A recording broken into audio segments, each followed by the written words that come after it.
जब आगाज ऐसा है तो अंजाम कैसा होगा। अरविंद केजरीवाल को किस बात का डर सबसे ज्यादा सता रहा है और अरविंद केजरीवाल के कुछ चाटुकार पत्रकार गिद्ध मीडिया जब कुछ करना था कुछ कर नहीं पाए और अब छाती पीट रहे हैं। तो तमाम बातें जो आज इस रिपोर्ट में, इस विश्लेषण में आप सुनने जा रहे हैं, आप खुद कहेंगे कि बिल्कुल ऑल राइट। अरविंद केजरीवाल दिल्ली के अंदर बहुत सारी योजनाएं लेकर आए थे, मोहल्ला क्लिनिक से लेकर बिजली, पानी और तमाम योजनाएं। और पिछले जितने वर्ष अरविंद केजरीवाल जेल में रहे या जेल से बाहर रहे, जितने वर्ष दिल्ली के अंदर शासन किए, 1-2 वर्ष अगला, मतलब जब शुरुआती दौर में आए थे, वो 1-2 वर्ष को छोड़कर बाकी जब भी वो काम किए हैं, जो भी काम किए हैं, इसमें ज्यादातर काम अनलीगल तरीके से, मतलब जैसे कोई घर का काम होता है ना, कोई घर का प्रोग्राम हो रहा है तो घर के मालिक से पूछ लेंगे कि सर यहाँ पे कैसे होगा, तो ऐसे कर लो। संविधान कानून का कोई मतलब नहीं, उसी का डर है अरविंद केजरीवाल को। और जो इनके चाटुकार पत्रकार जो रोक नहीं पाए बीजेपी को, जबकि पूरा यकीन था इनको, इसीलिए तो लोकसभा में, विधानसभा में हर जगह ये कह रहे थे कि जनता फैसला करे, जनता फैसला करे, और जनता ऐसी फैसला करेगी इसकी तो उम्मीद 1% भी नहीं था। तो अब ये चाटुकार गिद्ध मीडिया वाले ये रिसर्च करने में लगे हैं कि आखिर कमी कहां रह गई, वो कौन सा मुद्दा अरविंद केजरीवाल पे भारी पड़ गया, ये रिसर्च हो रहा है।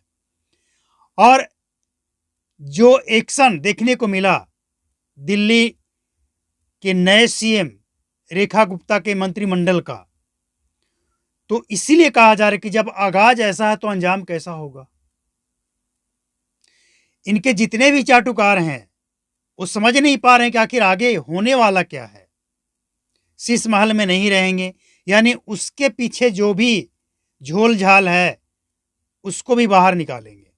अगर उसमें रहते तो लोग कहते कि आप भी तो उसी में जाकर रहते हैं, लेकिन उसमें नहीं रहेंगे और उसमें क्या झोल झाल किया गया है वो पब्लिक के सामने आएगा। इसके बाद मोहल्ला क्लिनिक, कोरोना काल के दौरान कितने हजार लोगों का एक ही मोबाइल नंबर, एक ही एड्रेस पे कोरोना जांच के नाम पे करोड़ों का घोटाला, शराब घोटाला और तमाम घोटाले जो संविधान कानून को ताक पर रखकर किया गया था, वो सब सामने आएगा। लेकिन अब क्या चल रहा है सोशल मीडिया पे, ये जो इनके चाटुकार पत्रकार हैं, ये लोगों का ध्यान भटकाने के लिए और दिल्ली सरकार की ध्यान भटकाने के लिए ये रेखा गुप्ता के पुराने ट्वीट और पुराने बयान ले आकर पब्लिक के सामने रख रहे हैं। इससे क्या होगा? टिट फॉर टैट, आपने सुना होगा, जैसे को तैसा। अरविंद केजरीवाल जिस भाषा में समझेंगे उनको उसी भाषा में समझाया जाएगा। और इसीलिए बीजेपी ने एक महिला, लेकिन पुष्पा नहीं, फायर, फ्लावर नहीं फायर, इसी बात का तो डर है कि अंजाम ऐसा है तो आगाज कैसा होगा। अरविंद केजरीवाल जितने भी कुकर्म किए हैं दिल्ली के अंदर, वो सब तो बाहर निकलेगा ही, लेकिन इसके साथ साथ जो वादे किए हैं वो भी पूरा होगा। ये लोगों को क्या लग रहा है, देखिए अभी आम आदमी पार्टी के नेता क्या बयान दे रहे हैं कि आप जो वादे किए हैं दिल्ली के जनता से वो पूरा कीजिए, क्योंकि इनको लग रहा है कि वादे तो हमने भी किए थे, सरकार बन जाती तो वादे करना, पूरा करना मुश्किल था, तो ये कैसे पूरा कर देंगे। तो यही तो फर्क है। ये वो चीजें सब समझ रहे हैं अच्छी तरह से कि दिल्ली में जो काम नहीं किया जा सकता था, हमने उसके बारे में भी वादा कर दिया था, लेकिन वो काम तो होना मुश्किल है। अब ये रेखा गुप्ता इसको कैसे पूरा करेंगी, ये चल रहा है। इनके चाटुकार पत्रकार कह रहे हैं कि ये तो गालीबाज है, ये तो लक्ष्मण रेखा लांघ चुकी है, फलाना है, ढिंकाना है। भैया दिल्ली के जनता को इन सब चीजों से कोई लेना देना नहीं है। दिल्ली की जनता ने ये समझकर इनको वोट दिया है कि दिल्ली में अब काम चाहिए, बकवास बहुत हो गया। बहुत बयानबाजी हो गई, बहुत व्हाट्सएप और सोशल मीडिया पे ज्ञान दे देकर जनता को बेवकूफ़ बहुत बना लिए। अब ये सब नहीं चलेगा। सीएम बनने से पहले ऑर्डर हो गया यमुना की सफाई, और यमुना की पहचान दिल्ली से और दिल्ली की पहचान यमुना से होने जा रहा है। अब यमुना का नाम लेकर लोग, जो पहले का दौर था, यमुना के नाम आते ही गंदगी याद आता था, झाग, जहरीले झाग, वो नहीं। अब यमुना का नाम आते ही लोगों के दिमाग में आएगा कि चलो घूम ही लेते हैं, वैसा बनने वाला है। तो ये लोग चाहे जितना भी ध्यान भटका ले, अरविंद केजरीवाल के सारे काले चिट्ठे भी खुलेंगे, और इसी बात का डर है केजरीवाल को। और ये जो इनके चाटुकार हैं, सोशल मीडिया के माध्यम से कोशिश तो पर्याप्त किया, असल में कोशिश कुछ किया नहीं है, क्योंकि सबको ओवर कॉन्फिडेंस ले डूबा। सबको लग रहा था कि अरविंद केजरीवाल ने तो दिल्ली वालों को इतना फ्री चीज़ें दिया है, दिल्ली वालों को फ्री चीज़ें दे देकर दिल्ली वाले को निकम्मा बना दिया है, दिल्ली वाले अरविंद केजरीवाल को छोड़कर कहीं जा ही नहीं सकते हैं। और यही ओवर कॉन्फिडेंस ने केजरीवाल को ले डूबा। लेकिन अरविंद केजरीवाल के भविष्य पे खतरा तो अब मंडराया है, जब उनके काले चिट्ठे एक एक करके खुलने वाला है।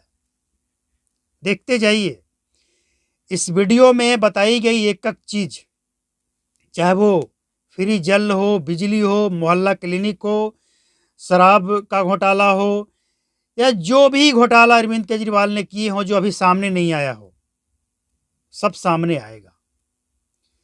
आपको याद होगा, दिल्ली इलेक्शन के रिजल्ट आते ही उसी दिन शाम में अपर मुख्य सचिव, दिल्ली अपर मुख्य सचिव का बयान आया था।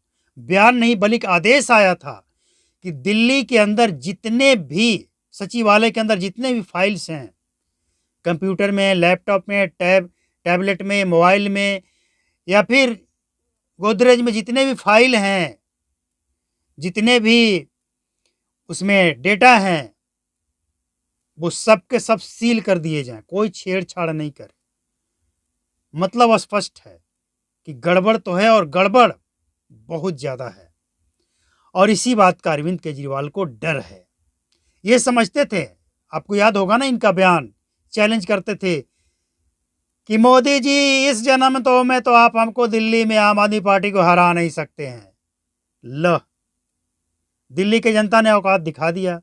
अरविंद केजरीवाल को असल में ये लग रहा था कि हम लोगों को फ्री चीज़ें दे देकर गुलाम बना लिए हैं, जो कहेंगे ये सुनेंगे। तो जब जनता हमसे खुश है तो मोदी क्या बिगाड़ लेंगे।